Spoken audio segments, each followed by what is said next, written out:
हाय दोस्तों, तो आज हम बात करने वाले हैं उलझन जनरेशन के चैप्टर नंबर 2 के बारे में। और जिन लोगों ने चैप्टर नंबर 1 नहीं देखा है पहले वो देख लो। तो हमने लास्ट चैप्टर में देखा था चुंगिल और पाक सिंह फाइट करने के लिए रेडी होते हैं और अब आगे चैप्टर 2 की स्टार्टिंग में चुंगिल अपने डिफेंस की फॉर्म में आते हुए कहता है, क्या बॉक्सिंग? कोई ना, मैं देख लूंगा। लेकिन इतने में ही इसके मुक्का पड़ता है जो की बहुत सही से पड़ा होता है। लेकिन पाक सिंह यही नहीं रुकता, वो स्पीड से मुक्के मारे जा रहा होता है और चुंगिल भी कम नहीं होता। वो भी उन मुक्कों को डॉज करते हुए कहता है, ये बहुत फास्ट है, क्या ये कोई फाइटर है या फिर कोई आउट बॉक्सर? जो भी हो, मुझे इसके पैरों पर ध्यान देना होगा। और फिर टैकल। तो चुंगिल ने पाक सिंह को टैकल दे दिया होता है और उसकी कमर पकड़ के कहता है, अब तो तू गया हरामजादे। चुंगिल ने पाक सिंह को अच्छे से गिरा दिया होता है और उसके ऊपर बैठते हुए कहता है, तो पाक सिंह अब तू देख साले, मैं तेरे कैसे मारते मारते फिल्म बनाता हूँ। तो खैर चुंगिल उसके मुक्का मारने के लिए रेडी होता है, लेकिन सीन शिफ्ट होता है और हम देखते हैं बचपन वाले चुंगिल को और हम उसकी वॉइस ओवर आ रही होती है। जब मैं 4 साल का था मेरी मॉम की मौत इसलिए हुई क्योंकि घर में गैस लीक हो गई थी और ये तब हुआ जब मेरे उस कमीने डैड ने घर छोड़ दिया था।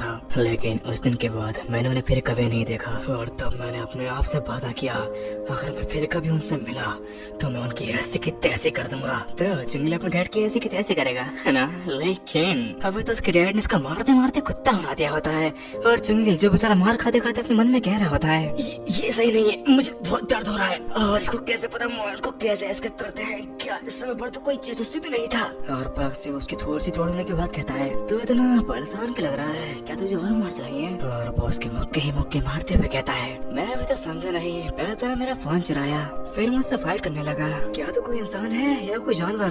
तो पाक सिंह ने चुंगिल का अच्छे से मारते मारते बैंड बजा दिया होता है और पाक सिंह अपने दोस्तों से कहता है, हाँ चलो चलते हैं। लेकिन तभी उसके साथ की लड़की कहती है, हे मेरी तुम्हारा अभी वेट कर रही है, पहले तो मुझसे मिलना चाहिए। पाक सिंह कहता है, मैं अपना फोन ढूंढने के बाद उसका फोन लगाने ही वाला था और जैसे ही वो अपने घर पे पीछे करता है चुंगिल उसका फोन लेकर भाग जाता है और वो भागते भागते कहता है, साले तू मुझे फिर कभी मिली हो, अबे मैंने मार खाते खाते इसका फोन चुराया, ये फोन है या फिर कोई आफत की पुड़िया? जो भी हो मैं उसे ये नहीं देने वाला, अगर ये मेरे हाथ चला गया तो मेरे एल लग जाएंगे।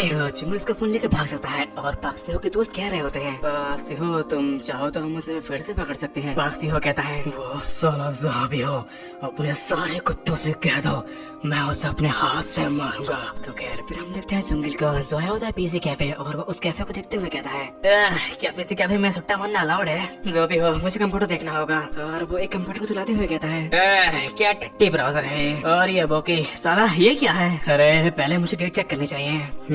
2003। फक, मैं सही में पास्ट में आ गया। साला आखिर में पास्ट में क्यों आया? और वो उस फोन को देखते हुए कहता है, ये फोन मेरे सवालों का जवाब देगा। चलो इस फोन को चेक करते हैं। एक सेकंड, ये नंबर तो मिस्टर घोंचोल का है। और वो कॉल लगाते हुए अपने मन में कहता है, सही है उस बुड्ढे को पता होगा मेरे साथ क्या हो रहा है। लेकिन तभी उसमें से आवाज आती है, अबे ओए चोर साले तू है कहाँ पर? चुंगिल कहता है, अरे यार मैं भूल कैसे गया, अगर मैं अभी उन्हें कॉल लगाऊंगा तो मैं पास वाले घोंचोल को कॉल लगाऊंगा। और वो उस फोन को कट करके कहता है, शिट यार मुझे ध्यान से सोचना होगा। जब मैंने फोन को उठाया तब मैं पास्ट में आ गया, क्या मैं अपने फ्यूचर चुंगिल से बात कर सकता हूँ? खैर छोड़ो, मुझे अब एक नंबर याद है। और वो उस नंबर को लगाते हुए कहता है, क्या हुआ अगर ये नंबर लगाए नहीं तो? लेकिन वो नंबर लग जाता है और चुंगिल फोन पर कहता है, हाँ मिस्टर गोयांग हेलो, ये तुम्ही हो ना? हेलो, अरे बुड्ढे बोलना। और मिस्टर गोयांग कहते हैं, हेलो कौन, किसने मुझे इस नंबर पर कॉल लगाया? अरे मैं बोल रहा हूँ चुंगिल पार्क। क्या चुंगिल पार्क? हाँ मुझे अच्छा लगा कि तुम ही हो मिस्टर गोयांग। ओए बुड्ढे चल अब मेरी बात ध्यान से सुन, मैं पास्ट में चुका हूँ और ये तब हुआ जब मैं डैड का सामान लेने गया था। उसमें एक फोन था और उस फोन पर एक कॉल आया और जैसे ही मैंने उस फोन को उठाया मैं 2003 में आ गया और फिर मैं यंग डैड से मिला और फिर हमारी फाइट भी हुई, लेकिन मैं उनसे हार गया। मगर डैड क्या फाड़ू आदमी है। ओ हेलो मिस्टर गोयांग हेलो। और मिस्टर गोयांग सोच रहे होते हैं, ये जो इसने बोला ये जरूर तुम सारो कंपनी वालों फक पहनचो। चुंगिल कहता है, अरे मिस्टर गोयांग मेरी बात तो सुनो, तुम अभी डेट पर गए थे याद है? वो भी उस बुड्ढी के साथ जो सब्जी का ठेला लगाती है और तुमने वहाँ कबाड़ा कर दिया था। मिस्टर गोयांग कहते हैं, ये मेरी बातें लीक कौन कर रहा है? ये आजकल के कंपनी वाले, क्या इनको सब पता होता है? चुंगिल कहता है, अरे मिस्टर गोयांग मेरी बात का यकीन करो, आपको पता है मैं कहाँ बैठा हूँ? साइबरेला के पीसी रूम में और यही सिचुएशन अभी यहाँ पर होती है। तो खैर तभी वहाँ पर वो लोग आ जाते हैं जिनसे चुंगिल ने लफड़ा किया था। और हाँ ये 5 गोयांचोल हैं। 5 वाले गोयांचोल कहते हैं, ढूंढ लिया।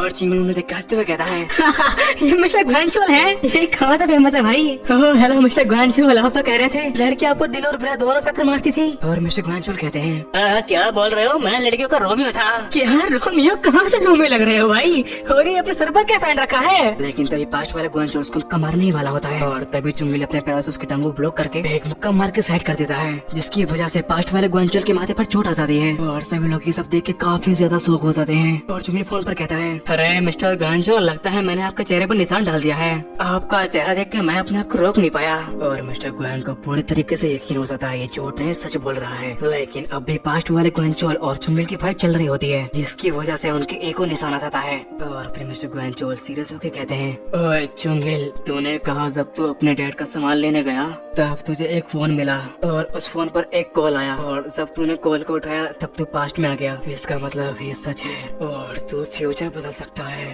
और तू अपने डैड को शायद बचा सकता है। चुंगेल कहता है, क्या डैड? आखिर मैं उसको मेन को क्यों बचाऊं जबकि उसने मुझे और मोम को छोड़ दिया था। मिस्टर गुआन कहते हैं, मैं जानता हूँ, लेकिन तुम चाहो तो तुम अपनी मोम को बचा सकते हो। और चुंगेल को अपनी मोम को देख के वो पल याद आ जाते हैं जब वो काफी प्यार से रहते थे। चुंगेल के आंसू निकल जाते हैं और वो कहता है, मेरी मोम, मेरा मतलब। और हाँ, इनका नाम है मिनी, और मिनी चुंगेल से कहती है, तू मुझे आगे ऐसे को देख रहा है साले, मुझे घूरना बंद कर। भाई लोग यार, आंसू तो आएंगे ही जब वो पहली बार अपनी मोम को देखेगा। वेल यार, ये था चैप्टर नंबर 2 और अब मैं मिलता हूँ नए चैप्टर में। तब तक के लिए goodbye and take care.